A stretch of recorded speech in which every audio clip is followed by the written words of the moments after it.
While my husband smiled watching our daughter leave for his mother's ranch, I didn't know she carried a monstrous secret in her womb. 5 winters, 5 pregnancies, 5 children I never knew existed. The man who slept beside me had turned our only daughter into a factory for heirs. Hello, my dear friends. What an immense joy to be able to talk with you today. I'm Willa Mae Blackwood, 72 years old, born in Bristol, Virginia, in the heart of Appalachia. But today I live here in Shenandoah Valley, where I found my peace after so much turmoil.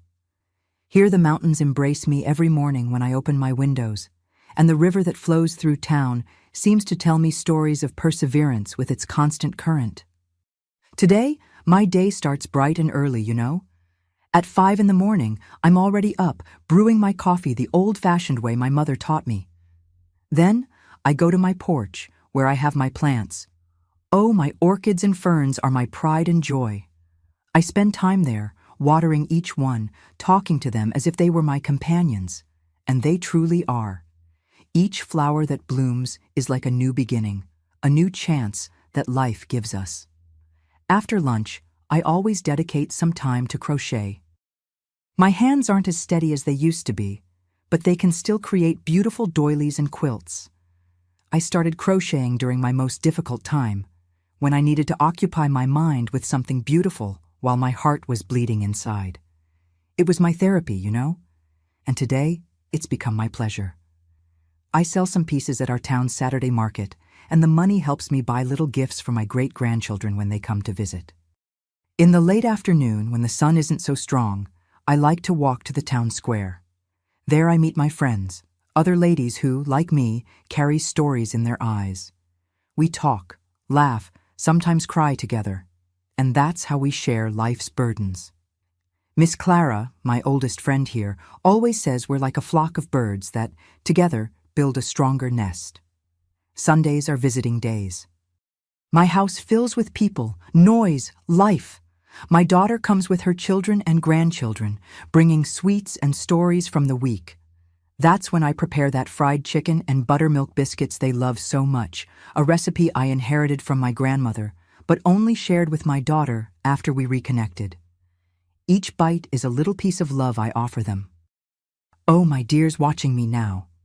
Before I continue, I'd like to ask you to leave your like on this video and subscribe to the Grandparents' Tales channel. It helps me so much to continue sharing my stories with you. And tell me in the comments, what little town are you watching from? And what time of day did this video appear for you? Was it early morning with coffee, or perhaps after lunch while you're taking a little rest, or maybe in the evening before bed? I always read all the comments, and I'm so touched to know where these kind souls come from, who take time out of their day to listen to this old grandma here. Tell me, won't you? Let's create a chain of caring that crosses this entire country. Today, I want to tell you a story that I've kept in my heart for a long time. A story about broken trust, about eyes that didn't want to see, and about how even the people closest to us can hide terrible secrets behind smiles. It's the story of my only daughter, Melissa, and how I discovered that the trips she took every winter hid a truth that would change our lives forever. But to understand this story, I need to go back to the beginning, when I was just a dreamy girl in the mountains of Bristol, believing that love would be enough to protect me from any storm. I was born in 1953 in Bristol, that beautiful little town nestled in the Appalachian Mountains of Virginia. My father, Joseph Blackwood, was a hard-working man who mined coal in the Blue Ridge Mountains. He wasn't rich, but he was honest and respected by everyone. My mother, Dorothy Mae Blackwood, was a woman with blessed hands who sewed for the wealthier families in the region. Her fingers were always marked by the needle, but I never heard her complain about it. Each little mark is a piece of bread on the table, she would say with that smile that lit up our simple home. We were 5 siblings. I was the youngest, coming after Robert, Ellie, George, and Loretta. Our house was small, with wooden floors that creaked and a tin roof that, when it rained hard, would let in some leaks that became our game. We would put little buckets to catch the water and bet which one would fill up first. In the yard, We had an apple tree that was our joy when it bore fruit. My father was proud of that tree, said it was older than the town itself. The mornings began with the crowing of Sultan, an arrogant rooster that my mother insisted on keeping because he tells the time better than any clock. Before sunrise, Mama was already up, lighting the wood stove to make the cornbread that would sustain us throughout the day. The smell of that fire mixed with fresh coffee is a memory I treasure. My brothers and sisters and I shared the chores. While Robert and George helped my father in the mines, Ellie and Loretta helped Mama with the sewing, learning the trade. Being the youngest, I was in charge of fetching water from the town pump, 3 times a day, with a bucket that, when full, weighed almost as much as I did. That's how I developed this straight posture I maintain to this day, you see? Carrying weight on your head since childhood teaches you to walk like a queen. At school, which was almost an hour's walk from our house, I was diligent. Miss Hattie said I had a gift for letters. I remember my little notebook was always the neatest in the class because I saved every bit of paper. When there was no more space in the margins, I would write between the lines already written, with tiny handwriting that only I could read. My dream was to be a teacher, but in those days, for a poor girl from Bristol, dreaming was a luxury that cost dearly. The games of my childhood were simple, but full of joy. We played Ring Around the Rosie in the light of the oil lamp when night fell. Ring Around the Rosie and London Bridge were our favorite songs. On Sundays after church, my father would take us swimming in the river where the water was still clean before reaching the mining areas. That's where I learned to swim, thrown into the water without warning by my brother Robert, who then laughed so hard at my startled face that I ended up laughing too, even with water up to my nose. We also had the 4th of July celebrations. Oh, that was a joy. The whole town would decorate, and my mother would spend weeks sewing our new dresses for the occasion. Mine was always made with scraps from the clothes she sewed for the ladies, so I ended up with the most colorful and beautiful dress in the parade, at least in my child's eyes. My closest friends were Hazel and Tommy, the children of Mr. Abernathy, who owned the store where we bought on credit when money didn't last until the end of the month. Hazel had hair so curly it stood on end, and Tommy always had scraped knees from climbing trees so much. We played hide-and-seek among the ruins of the old houses in town, imagining we were explorers of hidden treasures, like the ones my father sought in the mines. But not everything was roses in my childhood. When I was 9, the great flood came that took half our house. We lost almost everything, and for a few months we had to live in the church hall with other affected families. It was a difficult time, but it taught me the value of community. Neighbors helped each other, shared what little they had. Mr. Olympia, the baker, would bring bread he hadn't sold that day. Mrs. Mitchell taught Sunday school to distract us, and even Dr. Wilson, the town doctor, would visit us without charging anything. It was there, seeing that solidarity, that I learned that wealth isn't always in what we have, but in what we are to each other. When I turned 12, my father managed to save enough money to rebuild our house, this time with proper wood. It was a moment of great pride for the family. I remember the day of the housewarming, which is what we called the first night we slept there. Mama made a special corn pudding, and we invited everyone who had helped us during that difficult time. It was a simple celebration, but full of gratitude. It was around that same time that I noticed something strange happening with my sister Loretta, who was then 17. She began meeting secretly with Paul, the mayor's son, a boy who, in the eyes of the town, was too rich for a coal miner's daughter. I saw my sister cry many nights, hidden behind the house. When I asked what was happening, she just hugged me tight and said, "Never trust promises that are too pretty, Willa May. Men who promise a lot usually deliver little." I didn't understand at the time what she meant, but those words stayed with me, like a seed that would germinate years later, when I found myself caught in a web of lies woven by someone I loved and trusted blindly. My adolescence approached with the same speed that Bristol was growing. The mines weren't yielding as much coal, and many families, including some of my friends, began moving to larger cities in search of work. I was afraid our turn would come to leave, because I loved every stone of that town, every bend in the river, every sound of the church bells that marked the hours of our day. It was in this time of changes and uncertainties that I began to dream of a different future, one where I could study, have a profession, be independent. I had no idea yet that fate would lead me down paths so different from what I had planned, nor that I would find love in the most unexpected way, with someone who would come into my life like a prince, but who harbored shadows within that I could never have imagined.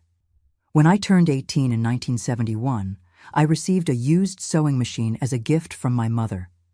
It wasn't new, had its scratches and marks of time, but to me it was a treasure. "Now you can start sewing your own stories," she said, with those eyes that always seemed to know more than they revealed. I had been helping with the sewing for years, but having my own machine meant independence, meant possible dreams. It was with this machine that I began sewing for others, helping to supplement the family income that was diminishing as the mining became less prosperous. My father wasn't finding as much coal, and his calloused hands seemed increasingly tired when he came home at the end of the day. One afternoon, I received a special order. A lady from Richmond who was visiting relatives in Bristol needed urgent alterations on a dress for a wedding. Her usual seamstress had fallen ill, and someone had given her my name. I remember trembling with nervousness because the fabric was fine, delicate, different from the simple cottons I was used to working with.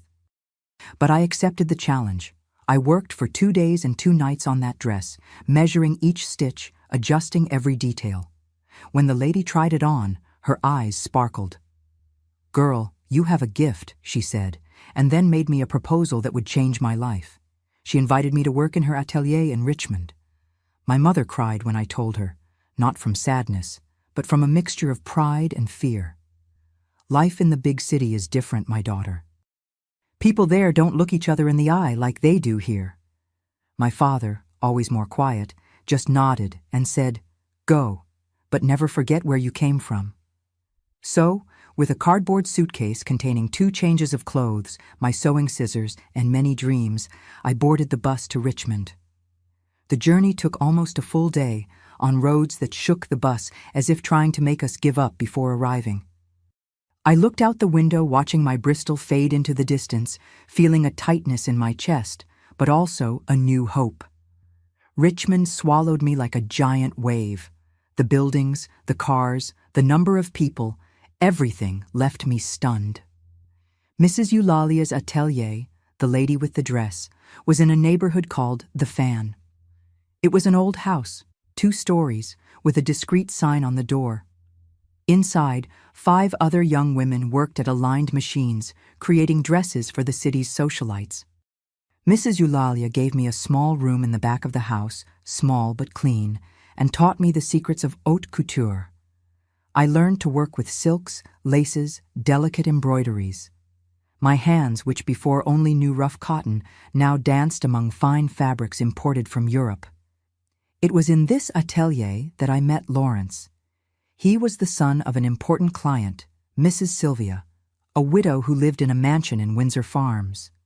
Lawrence appeared one day to pick up his mother's dress. Tall, with green eyes that seemed to penetrate one's soul, he had a smooth, educated way of speaking, so different from the boys of Bristol. When he saw me sewing, he stopped and watched.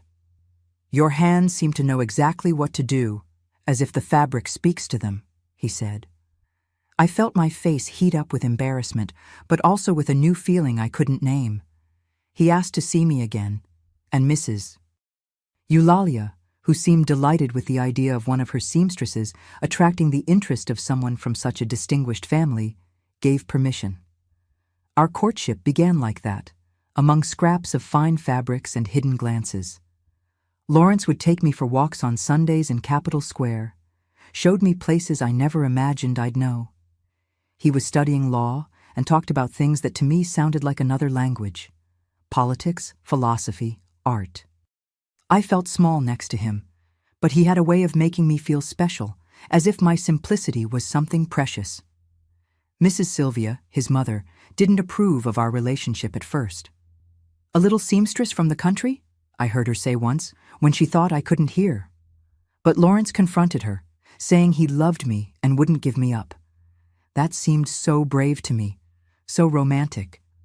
After a year of dating, he proposed to me.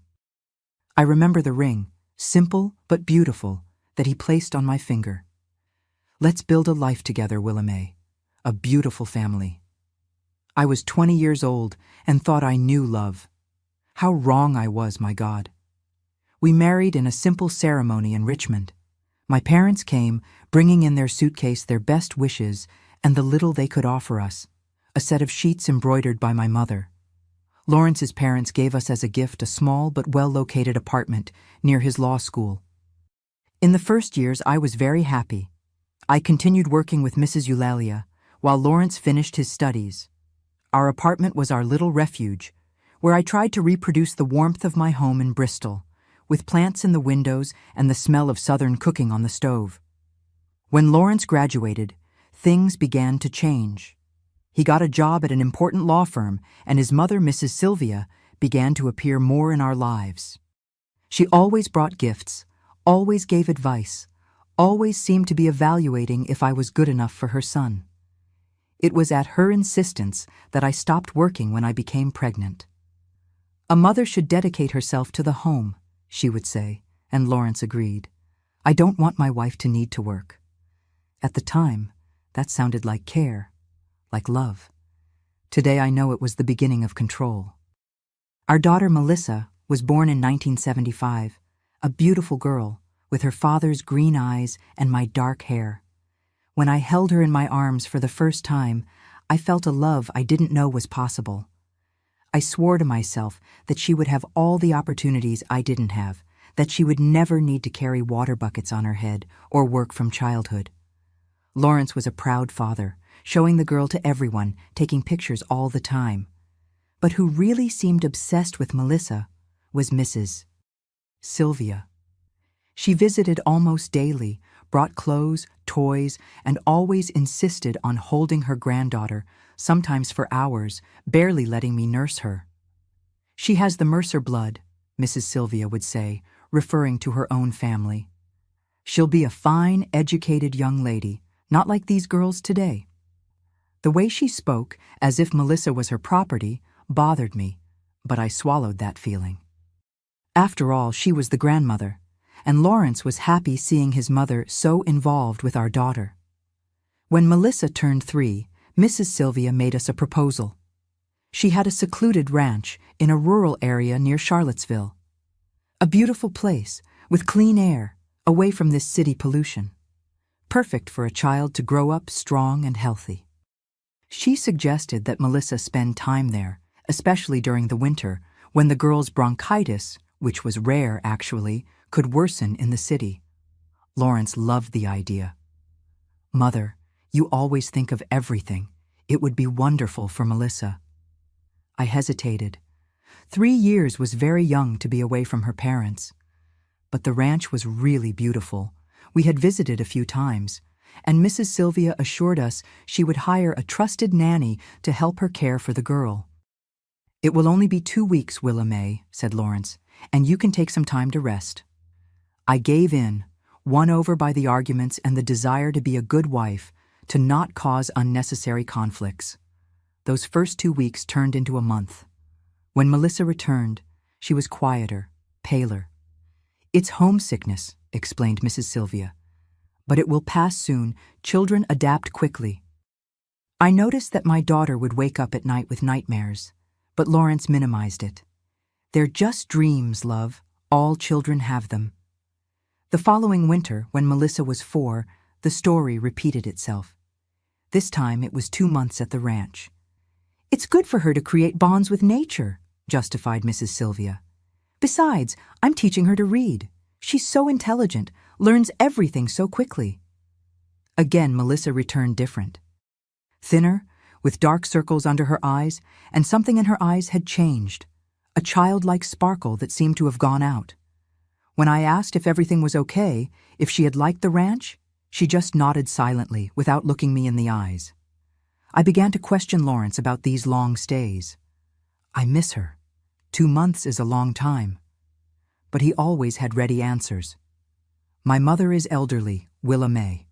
Having her granddaughter nearby makes her happy. You don't want to take that away from her, do you?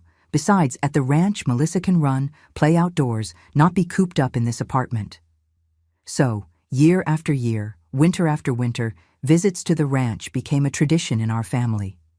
As Melissa grew, the periods away from home increased. 3 months became the standard when she entered adolescence. It's the school vacation period, Lawrence justified. And the ranch has private tutors that my mother hired. She won't miss any content. What broke my heart was seeing how Melissa returned from these stays. Always more withdrawn, always sadder. At 14, I noticed she had developed a habit of biting her nails until they bled. At 15, she began having crying spells for no apparent reason. I tried to talk to her several times.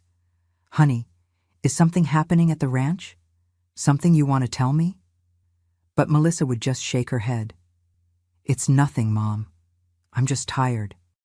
Other times she would respond with anger. If you really cared, you wouldn't send me there every year. That accusation hurt me deeply. I wasn't sending her anywhere. Or was I? I began to question whether I should have been firmer, whether I should have imposed limits on Mrs. Sylvia and Lawrence. But how? Lawrence had become the main attorney at the firm. He was the one who supported the house, made the important decisions. I, who had left work to care for the family, felt increasingly dependent, increasingly less able to assert my opinion. One day, I found Melissa crying in the bathroom. She was 16 and was preparing for another season at the ranch. When I entered, she quickly wiped away her tears, but I hugged her and didn't let go. Please, Mom, she whispered against my shoulder. I don't want to go this time. I felt my heart tighten. You don't have to go if you don't want to, honey. I'll talk to your father. The discussion with Lawrence was the worst we'd ever had. He was furious when I said Melissa would not go to the ranch that winter. You're spoiling her, he shouted. My mother prepared everything, hired teachers, bought new books. She's unhappy, Lawrence. Don't you see that? Every time she comes back from the ranch, she's worse. He looked at me with a coldness I had never seen before. You don't understand anything, Willa May. That's why you stopped working, remember? Because you don't have enough education to understand what's best for our daughter. Those words hit me like a slap, but I maintained my position. Melissa is not going, and that's final. The next morning, I woke up and found the house empty. A note from Lawrence on the kitchen table said only, "Took Melissa to the ranch. We'll be back in August." He had taken our daughter while I slept. That was the worst winter of my life. For 3 months, I lived in a limbo of despair and powerlessness. I tried to visit the ranch several times, but Lawrence had given instructions to the caretaker, Mr. Theodore, not to let me in. Doctor's orders, he would say, without looking me in the eyes. I even slept in the car, parked on the dirt road that led to the property, hoping to see my daughter, even if from afar. But the ranch was large, isolated, surrounded by a dense forest that made it almost a fortress. I called the ranch every day. The few times I managed to speak with Melissa, the conversation was short, monitored. "I'm fine, Mom," she would say, in a monotone voice that didn't sound like hers. In the background, I would always hear someone breathing, listening, probably Mrs. Sylvia. At home, alone, I rummaged through drawers and closets, trying to understand what was happening. What power did Mrs. Sylvia have over Lawrence to make him act that way? Why that obsession with Melissa's stays at the ranch? I found bank statements showing regular transfers to accounts I was unaware of, always after the periods when Melissa returned from the ranch. When I questioned Lawrence by phone, he said they were investments for our daughter's future. That winter, overcome with anguish, I sought help. First, I went to the police. The sheriff, a middle-aged man with a bored expression, listened to me and said, "Ma'am, if the father took the daughter to her grandmother's house, there's no crime. It's a family matter. Resolve it with your husband." I left there feeling even more alone. I then tried to talk to a lawyer, but in a city like Richmond, the Mercer name opened doors, and closed them too. 3 law firms refused to see me when I mentioned who I wanted to act against. "We can't antagonize Mr. Lawrence Mercer," they said, with variations of the same phrase. Finally, I found a newly graduated lawyer, Ms. Irene, who agreed to listen to me. She was frank. "Mrs. Mercer, without concrete evidence of mistreatment, it will be difficult to get a court order to bring your daughter back. The judge will probably see this as a marital disagreement." I returned home, even more desperate. That night, I had a vivid dream of my sister Loretta, recalling her words, "Never trust promises that are too pretty." I woke up with a renewed determination. If the system couldn't help me, I would find another way. I started working with sewing again at home to save some money. I reconnected with old clients of Mrs. Eulalia who had retired. I worked day and night, sleeping only when necessary. Every penny I earned, I saved, preparing myself for whatever came next. In August, as promised, Lawrence brought Melissa back. The shock I felt upon seeing her still hurts in my chest when I remember. My girl, who had left at 16, her face still round with youth, returned unrecognizable. Thin to the point where bones showed under her pale skin, deep dark circles, empty eyes. Her adolescent body seemed to have aged years in just 3 months. I ran to hug her, but she backed away, as if my touch could hurt her. That gesture broke something inside me. My own daughter was afraid of my touch. "What did they do to you?" I whispered, tears flowing uncontrollably. Lawrence intervened abruptly. "Nothing happened, Willa May. She's just tired from the trip, and she caught a cold at the end of the season." But it wasn't a cold. I knew, with that instinct that only a mother has. Something much more serious had happened to my daughter. In the days that followed, I tried to get closer to Melissa. I would bring teas to her room, sit silently beside her bed while she pretended to sleep. Sometimes I would hum softly those nursery rhymes from my childhood in Bristol, hoping to awaken some good memory, some feeling of security. One night, I heard sobs coming from her room. I entered without knocking and found her sitting on the bathroom floor, hugging her knees, trembling like a leaf in the wind. I sat beside her, saying nothing, just being present. After a long silence, she rested her head on my shoulder, a small gesture that meant everything to me. "Every winter it's the same thing, Mom," she finally spoke, her voice almost inaudible. "Each time it gets worse." "What happens there, honey?" I asked, holding her cold hand between mine. "You can tell me. I'm here to protect you." She laughed, a bitter sound that didn't belong to a 16-year-old girl. "You can't protect me. No one can."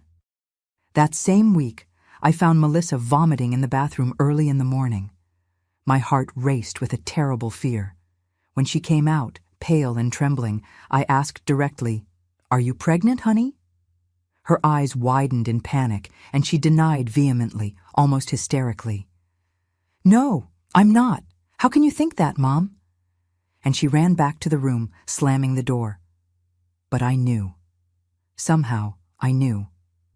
I confronted Lawrence that night when he returned from the office.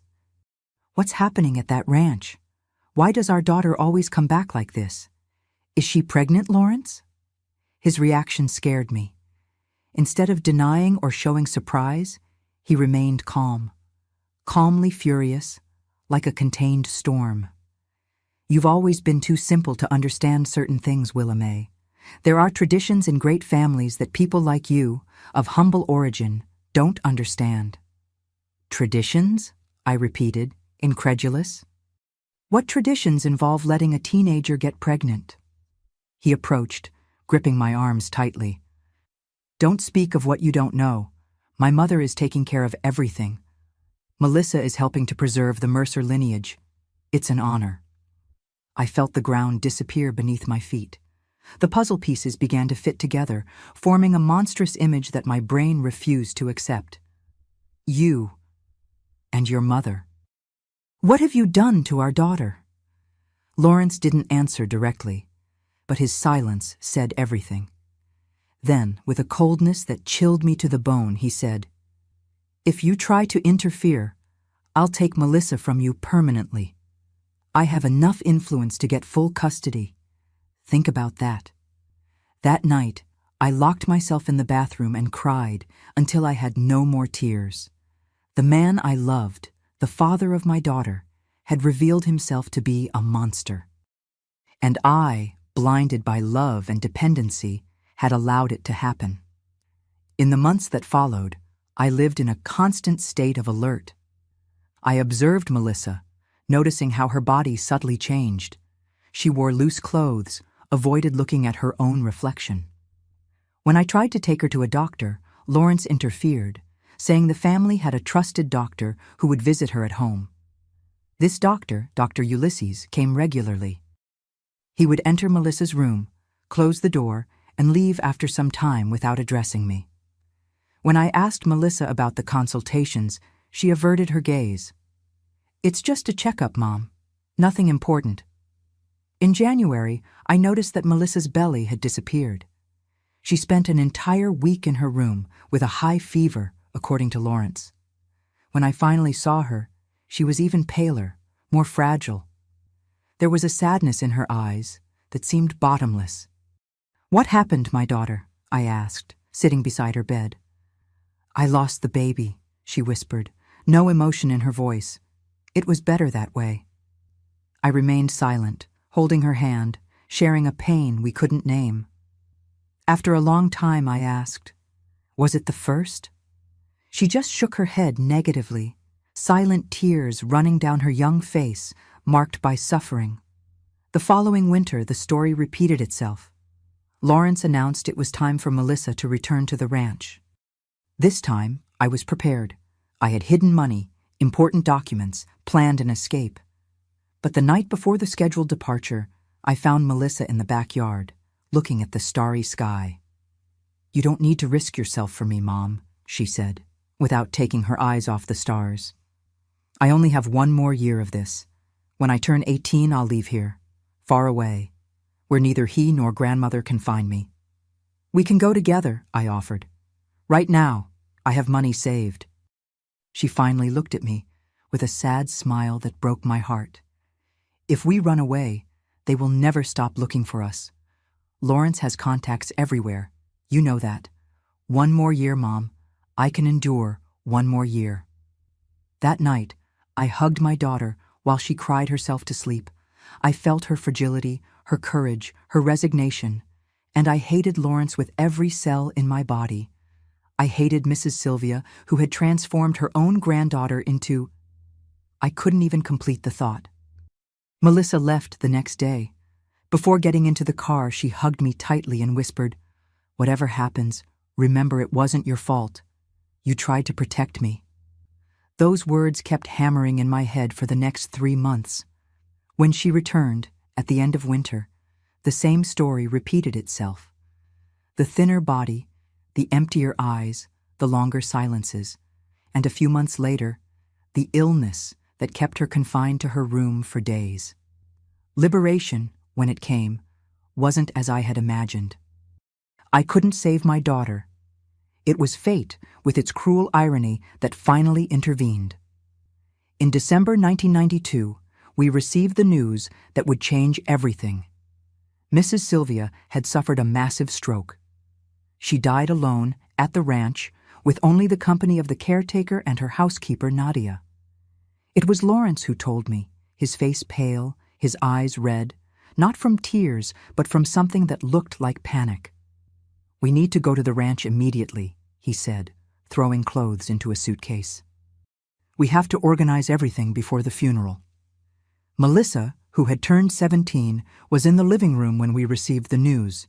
Her face showed no emotion. She just turned even paler, if that was possible. When Lawrence said we would all go to the ranch, she stood up with a start. "I'm not going," she declared, with a firmness she had never shown before. "I will never set foot in that place again." Lawrence turned to her, furious. "Yes, you are. Your grandmother died. We have obligations." Melissa began to tremble, first her hands, then her entire body. Suddenly, she fell to her knees, hugging herself, rocking back and forth like a small child. A scream came from her throat, a primitive sound of pain that chilled me to the bone. I ran to hug her while Lawrence watched the scene, divided between anger and concern with appearances. "Take her to the room," he ordered. "Give her a sedative. We have to leave in 2 hours." I helped Melissa stand up and took her to the room. I sat her on the bed and knelt in front of her, holding her cold hands. "Honey, you don't have to go if you don't want to. You can stay with Aunt Ellie." My sister had moved to Richmond a few years ago and always visited us. "You don't understand, Mom," she whispered, her gaze fixed on a point beyond me. "That place, the things that happened there." Her voice failed. "If I go back, I think I'll die. Literally, die." I felt a determination grow inside me, firm as the rocks of Bristol. "Then you're not going, I promise you." I left the room and found Lawrence finishing packing the suitcase. "Melissa is not going," I announced. "She's in shock. I'm going to call Ellie to stay with her." I expected an explosion, but Lawrence just looked at me, calculating. "Maybe it's better that way," he agreed after a moment. "We don't want a scandal at the funeral. You and I will go, take care of everything, and come back." That too easy agreement alerted me. Lawrence never gave in, especially when it came to Melissa and the ranch. Something was wrong. I called Ellie, who promised to come immediately. When I arrived, Melissa was sleeping, or pretending to sleep. I kissed her forehead and whispered, "I'm going to find out what happened to you, my daughter, and I will get justice." The trip to the ranch was silent. Lawrence drove tense, his hands gripping the steering wheel so tightly that his knuckles turned white. Several times I caught him watching me from the corner of his eye, as if evaluating something. The ranch, when we arrived, seemed darker than I remembered. The large stone house, surrounded by century-old trees, had an air of medieval fortress. Mr. Theodore received us at the gate, hat in hand, as a sign of respect. "My condolences, Doctor," he murmured to Lawrence. Then he looked at me and quickly averted his gaze, as if he carried some guilt. Nadia, the housekeeper, was on the porch. A thin woman, with gray hair and a severe look.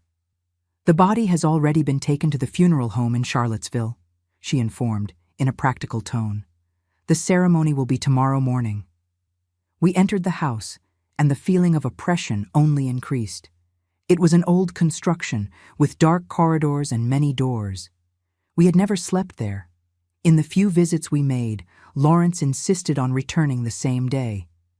Melissa stayed at the ranch, but we never spent the night. Now I understood why. "You will stay in the guest room," said Nadia, guiding us through a corridor. "I'll prepare some tea." The room was simple, with a double bed, an old wardrobe, and a small window that overlooked the back garden. Lawrence put the suitcase on the floor and announced, "I'm going to check some documents in my mother's office. Rest a bit." I stayed alone in the room, feeling the weight of that place. Every corner seemed to hide secrets. Every shadow seemed to contain a whisper. I opened the window, needing air, and looked outside. The garden ended in a small stone construction that looked like a life-sized dollhouse. Something about that structure caught my attention, awakened a vague memory. The special room, I suddenly remembered. Once, Melissa, still small, had mentioned a special room at the ranch where grandmother took her. When I asked Lawrence, he said it was just a playroom that his mother had decorated for her granddaughter. A sudden urgency made me want to see that place. I left the room silently, went down the stairs, and crossed the kitchen. Nadia was busy preparing tea, her back to me. I slipped through the back door and quickly crossed the garden. The small house was locked, but under a flower pot I found a key, a typical country hiding place. With trembling hands, I opened the door. What I saw inside made me stagger. It wasn't a playroom. It was an improvised hospital room. A home birthing bed, cabinets with medical equipment, medicine bottles, and, most disturbing, on the walls, 5 framed photographs of newborns, each with a date handwritten in the bottom corner. My stomach turned. The dates coincided perfectly with the winters Melissa had been at the ranch, starting when she was 13. I opened one of the cabinets and found notebooks, detailed medical records written in Mrs. Sylvia's elegant handwriting. I leafed through one, tears blurring my vision. "Third cycle successfully completed," said one note. "Healthy boy, 7 lbs. Forwarded for adoption as agreed. Deposit made." I let the notebook fall, feeling dizzy. It wasn't just abuse. It was an elaborate scheme, planned, executed year after year. Melissa wasn't just a victim, she was a prisoner, used as... I couldn't even complete the thought without feeling nauseous. I heard footsteps approaching and quickly hid the notebooks inside my blouse. Through the window, I saw Lawrence walking towards the small house, his face contorted with fury. There was no escape. I took a deep breath and decided to face the truth once and for all. The door opened violently. Lawrence entered, his eyes bloodshot. "What are you doing here?" he growled. "Discovering the truth," I replied, surprised at the firmness in my own voice. "What you and your mother did to our daughter, Lawrence. Turned her into a... breeder. For what? Money?" He closed the door behind him, locking it. "You don't understand. You never would. It's a matter of lineage, of blood. My mother discovered she couldn't have more children after me, but she was obsessed with perpetuating the Mercer blood. When she saw that Melissa had the same green eyes as the family..." "She was a child," I shouted, horror consuming me. "Your daughter, our daughter." "That's why we brought her to the ranch," he continued, as if he didn't hear me. "Here nobody asked questions. Dr. Ulysses took care of everything, from insemination to delivery. The babies went to selected families, rich, influential, willing to pay well for an heir with green eyes and good blood." I felt my whole body tremble. "Insemination?" I repeated, a spark of hope that at least he hadn't. The smile he gave destroyed that hope. "In the beginning, yes. But then my mother insisted it would be more efficient. If I personally ensured the continuation of the lineage. After all, that way it would be pure Mercer blood." At that moment, something broke inside me. I don't know if it was the shock, the pain, or the anger accumulated over years, but I felt a wave of strength invade me. I lunged at him, the notebooks falling from my blouse. "Monster! You're a monster! Your own daughter!" He backed away, surprised by my reaction. "It was for a greater good, Willa May. And now that my mother is gone, we need to continue. The plan..." "What plan?" I asked, backing up to the small table where I had seen medical scissors. "Melissa is still young. She can continue. Now it will be just the 3 of us, without external interference. I already have interested buyers for the next..." I didn't let him finish. With a quick movement, I grabbed the scissors and pointed them at him. "You will never get near my daughter again." "Never!" He laughed, that arrogant laugh he always used when he thought I was foolish or naive. "And what are you going to do, Willa May? Report me? With what evidence? I'm a respected lawyer. You're just a seamstress from the country. Who will they believe?" Slowly, without taking my eyes off him, I bent down and picked up the notebooks. "These are enough evidence, and I'm sure there's more in the house. Your mother seemed too meticulous not to document everything." Something passed through his eyes. Fear, perhaps for the first time. "You won't be able to leave here with that." "I will," I affirmed, the scissors still pointed at him. "And I'll take our daughter far away from you. And then I'll destroy your life, just as you destroyed hers." He advanced, trying to grab me. I backed away, the scissors between us like a fragile barrier. "You know what will happen if you hurt me?" I asked, as he cornered me against the wall. "Everyone will know. Not just about what you did to Melissa, but about the babies, about the money, about everything." That made him stop. Lawrence always cared about appearances, about his reputation. The idea of a public scandal was his greatest fear. "What do you want?" he asked, his voice low, calculating. I want to leave here with these notebooks. I want to take my daughter and disappear from your life, and I want you to never, ever try to find us. He backed away, his face a mask of contained hatred. You won't get far. You don't have money. You don't have influence.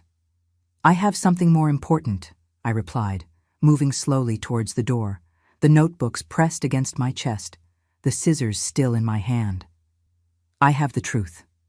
That moment in the special room was like standing at the edge of a precipice. On one side, the abyss of fear that had accompanied me for years. On the other, an uncertain path, but one that offered liberation.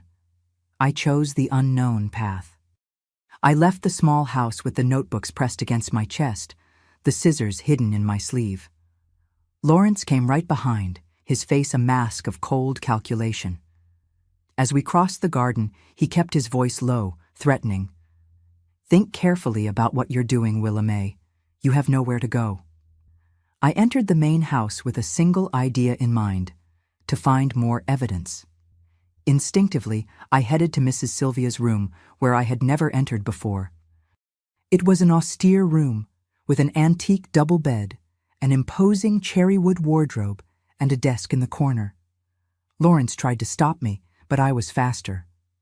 What do you expect to find there? He asked, crossing his arms at the door. My mother wasn't foolish enough to leave evidence around. I ignored him and began opening drawers. In the desk, I found correspondence organized in folders, letters from adoptive families, discreetly thanking for the arrangements. In a locked drawer that I forced open with the scissors, I discovered what I was looking for: a carved wooden box containing 5 birth certificates. In all of them, the mother's name was Melissa's. The father's name was blank. Along with the certificates, there were confidential adoption papers, skillfully falsified, and bank statements showing large deposits in offshore accounts after each delivery. My stomach turned, seeing the values. Each baby had yielded a small fortune. Lawrence observed my discovery with an expression difficult to decipher. It wasn't exactly fear, nor anger, but something like resignation. And now, are you going to report me to the police? Do you really think anyone will believe your story against mine? I don't need them to believe me, I replied, placing the certificates and statements with the notebooks. These documents speak for themselves. DNA doesn't lie, Lawrence. And I'm sure that forensic doctors will be able to prove that you are the father of these children. That hit him like a punch. The arrogance on his face faltered, replaced by genuine panic. What do you want? He asked again, now with a trembling voice. I already said, I want to leave here with my daughter and disappear. I want you to never come near us again. And the documents? They come with me as a guarantee. If you try to find us, if you try to do anything against us, all of this will end up in the hands of the police, the newspapers, all your important clients. He took a step in my direction, threatening. I can simply take those papers right now. I backed up to the window. You can try, but I've already made copies. I sent them to trusted people with instructions to hand them to the authorities if anything happens to me or Melissa. It was a lie, of course. I hadn't had time to make copies. But it worked. I saw the calculation in his eyes, the risk assessment. You were never this clever, he murmured, more to himself than to me. Pain teaches us a lot, Lawrence, and you caused me enough pain for a lifetime. At that moment, we heard a car arriving. Through the window, I saw Dr. Ulysses parking his beige Oldsmobile. Lawrence also saw and turned pale.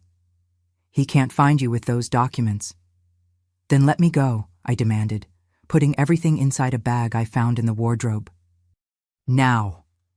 He hesitated, divided between the fear of letting me leave with the evidence and the terror of a confrontation in front of the complicit doctor.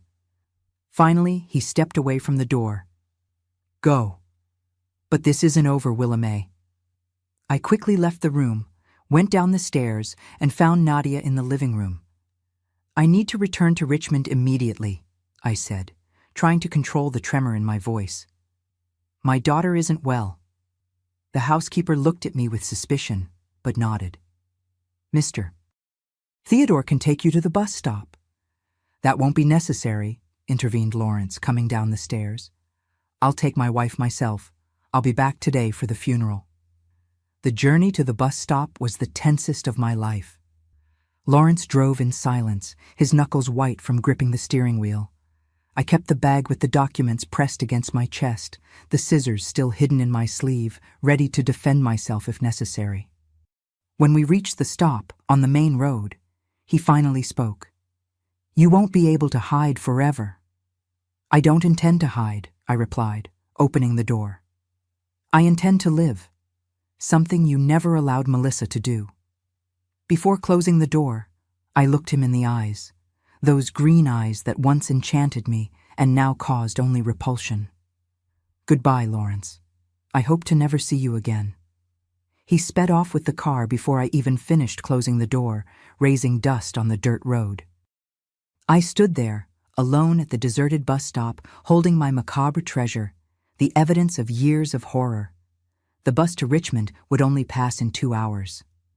I decided to walk to the town of Charlottesville, about 3 miles from there. Each step took me away from the nightmare and closer to liberation. In Charlottesville, I went to the first sheriff's office I found. The sheriff, a middle-aged man named Thomas Caldwell, listened to my story with an expression that gradually changed from skepticism to horror as I showed him the documents. Ma'am, these are very serious accusations, he said, after examining the certificates and notebooks. We'll need statements, witnesses. My daughter is the main witness, I replied. And I'm sure that Dr. Ulysses, the doctor involved, will cooperate when he realizes he could be arrested as an accomplice. The sheriff made some calls and, to my surprise, acted quickly. Perhaps it was the horrifying nature of the case. Perhaps it was the fact that the Mercers, despite being influential in Richmond, didn't have the same power in Charlottesville. In a few hours, a police team was sent to the ranch to seize more documents and interrogate Mr. Theodore and Nadia. I called Ellie in Richmond, using the phone at the sheriff's office. Take Melissa and go to your house, I instructed. Don't let anyone in. I'm coming back, but it might take a while. What happened, Willamay? Asked my sister, concerned. I'll explain when I get there. Just keep Melissa safe. I spent the night at the Charlottesville Sheriff's Office, giving a formal statement, handing over all the documents which were duly registered and copied. Early in the morning, Sheriff Caldwell informed me that Lawrence had been detained for questioning.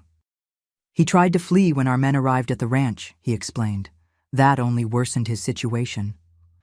I returned to Richmond that afternoon, escorted by a female police officer. My heart raced on the way. How would Melissa react? Would she forgive me for not realizing sooner, for not acting earlier? I found my daughter at Ellie's apartment. When she saw me, she ran into my arms as she did when she was little, before the seasons began. We hugged in silence, tears saying what words couldn't express. Is it over? She finally asked, her voice small, almost childlike. Yes, my daughter, it's over. He will never hurt you again. In the days that followed, the case took on proportions I never imagined. The press began to speculate about the arrest of the renowned lawyer, though initially without mentioning the most sordid details. The law firm where Lawrence worked quickly distanced itself from him, issuing a statement saying it was unaware of any illicit activities of its former associate. Dr. Ulysses, as I had predicted, began to cooperate with the investigations in exchange for a judicial agreement. His testimony confirmed everything, the forced inseminations in the early years, later replaced by, I can't even write it. He confirmed the 5 births, the illegal adoptions, the payments. Nadia also spoke, revealing that she knew everything, but kept quiet out of fear and for the generous retirement that Mrs. Sylvia had promised. Mr. Theodore swore he only took care of the exterior part of the ranch, never what happened inside the house or the special room, but admitted having suspected that something strange was happening with the girl. Melissa had to testify, which was the hardest part of the whole process. Holding her hand, I heard her tell, with a monotone voice and distant gaze, the horrors she had lived since she was 13. How Mrs. Sylvia convinced her that it was her family duty to continue the lineage. How Lawrence, initially reluctant according to himself, ended up giving in to his mother's insistence. How the babies were taken from her right after birth, without her even being able to see them. I gave them names, in secret, confessed Melissa, in a moment that broke my heart. Names that only existed in my head. It was the only thing they couldn't take from me. Lawrence was formally charged with rape, incest, child trafficking, and document forgery. The investigation extended to find the families who had adopted the babies, which proved to be a complex task, as the records used only codes to identify them. Amidst all this, Melissa and I had to rebuild our lives. We left the apartment where we had lived with Lawrence and moved temporarily to Ellie's house. The scandal followed us everywhere. Reporters at the door, neighbors whispering, looks of morbid curiosity. "We need to leave here," said Melissa one night as we sat on Ellie's small porch. "Start over somewhere where no one knows us." I agreed immediately. "Where do you want to go?" She remained silent for a moment, looking at the starry sky. "Remember that town you always talked about, where you grew up? With the river and the mountains?" "Bristol?" I asked, surprised. "No," she shook her head. "The other one, the one near the river with your name." "Shenandoah," I replied, feeling a wave of emotion. I had told stories about that region to Melissa when she was little, about the river that shared my name, about the mountains and the clean air. "Yes, Shenandoah," she confirmed, with the first genuine smile I had seen on her face in years. "Can we go there? Start over?" At that moment, I felt that healing, slow, difficult but possible, was beginning. "Yes, my daughter. Let's go to Shenandoah." And so, while the case against Lawrence followed its course, we began to plan our new life, away from the shadows of the past, in search of a light we thought we had lost forever. Our arrival in Shenandoah Valley, in February 1993, was like a rebirth. We chose this small Virginia town for two reasons. First, because it was far enough from Richmond to give us the feeling of a new beginning. Second, because I always felt a special connection to the place that carried my name. The Shenandoah River cuts through the region like a vein of life, just as the story we lived cut through us and then brought us back to life. We rented a simple little house in the upper part of town with a view of the river. It was small, but had a generous yard where I soon began to plant my first flowers and herbs. Melissa, still so fragile, would spend hours sitting on the porch, looking at the mountainous horizon as if seeking something beyond those blue ridges. The money we had was little, some savings I had kept from the years of working with sewing in Richmond before the seasons began. But that didn't scare us. We were together, we were safe, and that was all that mattered. I started sewing again, now in our living room transformed into an improvised atelier. My old sewing machine, the one my mother had given me so many years ago, had accompanied us on this journey like a faithful friend. In the beginning, I accepted small repairs, pant hems, dress adjustments. Gradually, word spread that there was a skilled seamstress in town, and the orders began to increase. Melissa, little by little, came out of the cocoon of silence she had wrapped herself in. At 18, she decided she wanted to study. "I want to be a social worker, Mom," she told me one morning, with a determination that filled me with pride. "I want to help other girls like me." I supported her with all my heart. She began studying at home, preparing for college. Her intelligence, which had always been remarkable even in the darkest times, now flourished freely. When she was accepted at the college in Harrisonburg, I cried with joy. She would make the journey daily, an hour by bus each way, but she insisted it was worth it. "I don't want to live far from you, Mom," she explained, and I understood the implicit fear in those words, the fear of being alone, vulnerable again. Meanwhile, the case against Lawrence followed its course. We were called to Richmond several times for additional testimonies, for recognition of evidence. Each trip was an emotional ordeal, but Melissa faced everything with a courage that left me speechless. "It's what I need to do to make sure he never hurts anyone again," she would say. In 1995, the sentence came. Lawrence was convicted to 30 years in prison without the right to parole.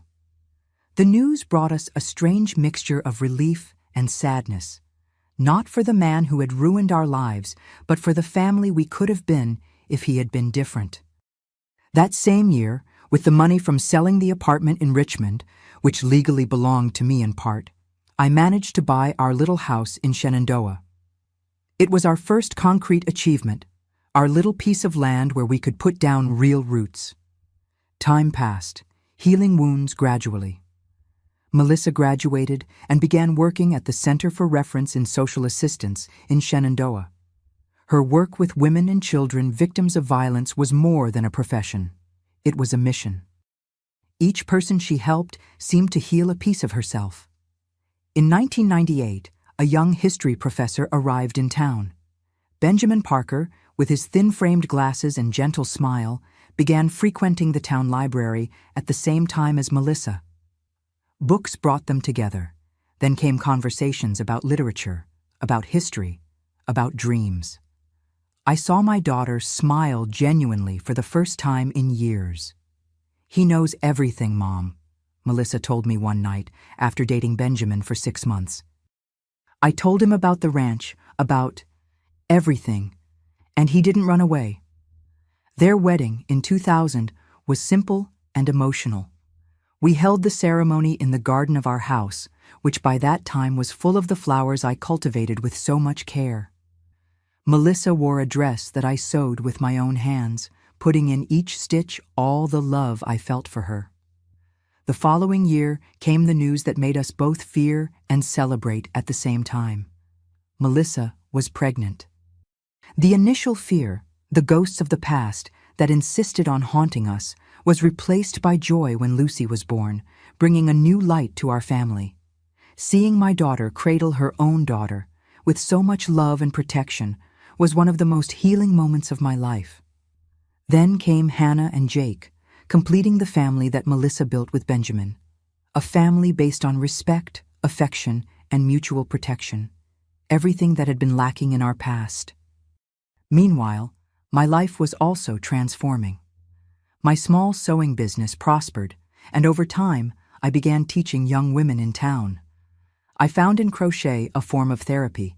Each stitch was like an organized thought, each finished piece a small victory over the chaos of the past. Today, at 72, I live a life I never imagined possible during those years of darkness.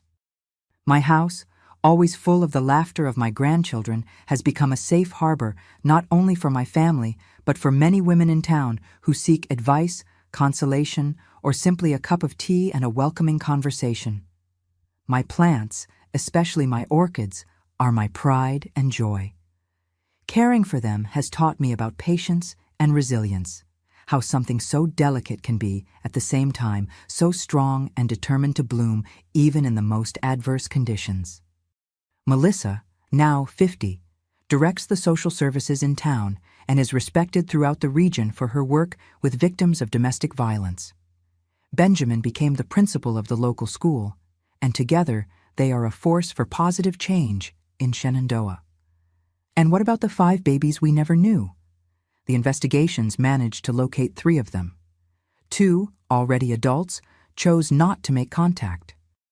We respect their decision, though always leaving the door open for when and if they are ready. The 3rd, a young woman named Cecilia, entered our lives 8 years ago. The reunion was painful, confusing, but also deeply healing. Today she is part of our family, bringing with her her 2 small children who call Melissa Grandma, a sweet irony of fate. When I look back at the long road we've traveled, I feel a mixture of pain and gratitude. Pain for what we lost, for what was stolen from us. Gratitude for the strength we discovered, for the bonds we formed, for the life we managed to rebuild from the ashes of our past. My dear ones who have come this far with me, I want to leave with you some words I've been keeping in my heart.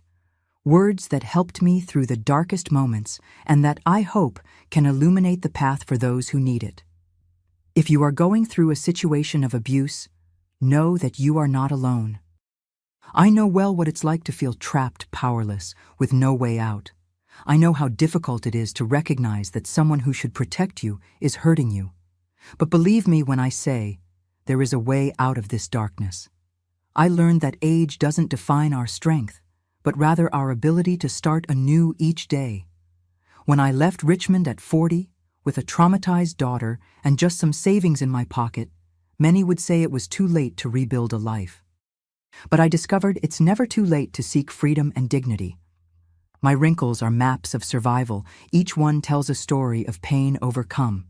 Each line on my face represents not just suffering, but also the strength I found to protect my daughter, to denounce the abuse, to start over in a new town. Life taught me that even in the deepest darkness, our inner light never goes out. Even in the moments when everything seemed lost, when the truth about the seasons came to light, something inside me still shone. The determination to seek justice, to protect my daughter, to find a path to healing. Time doesn't heal all wounds, but it teaches us to live with them and still smile. Melissa will forever carry the scars of what she lived through, just as I will carry the pain of not having realized sooner what was happening.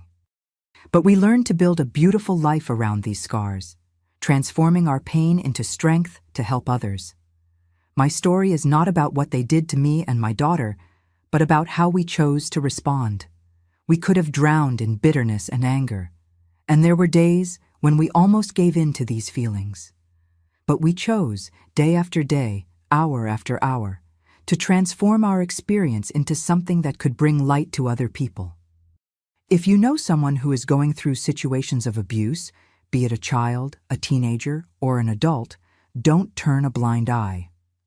Often, the victim cannot ask for help directly. Be attentive to the signs: changes in behavior, isolation, unexplained sadness, excessive fear. Your intervention can save a life, an entire family. In any country, in any culture, there are resources and people willing to help. Seek information about protection organizations in your region. Remember that human dignity is a universal value, and we all deserve to live free from violence and abuse. I learned that true strength is not in never falling, but in getting up every time.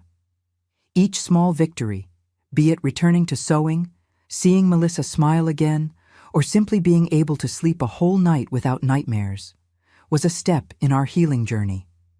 I discovered that we are stronger than we imagine, especially when we think we can't take it anymore. It's in the most difficult moments that we discover internal resources we didn't even know we had. My dear ones, before I say goodbye, I want to make a special request. Please, subscribe to the Grandparents' Tales channel and turn on the notification bell right now. Each new subscription is like a light that turns on against the darkness of silence that protects abusers. When you subscribe, you're saying, I care about these stories, I care about these women. Share this video immediately with someone you think needs to hear this message. Maybe it's a person who is suffering in silence. Maybe it's someone who suspects something is wrong in the life of a loved one. Your sharing could be the spark of hope someone needs to find courage and seek help. And leave in the comments the word mother so I know who really watched until the end and received this message in their heart. Do it now. Don't wait even one more minute. Your action can break the chains of silence that keep so many victims trapped in situations of abuse.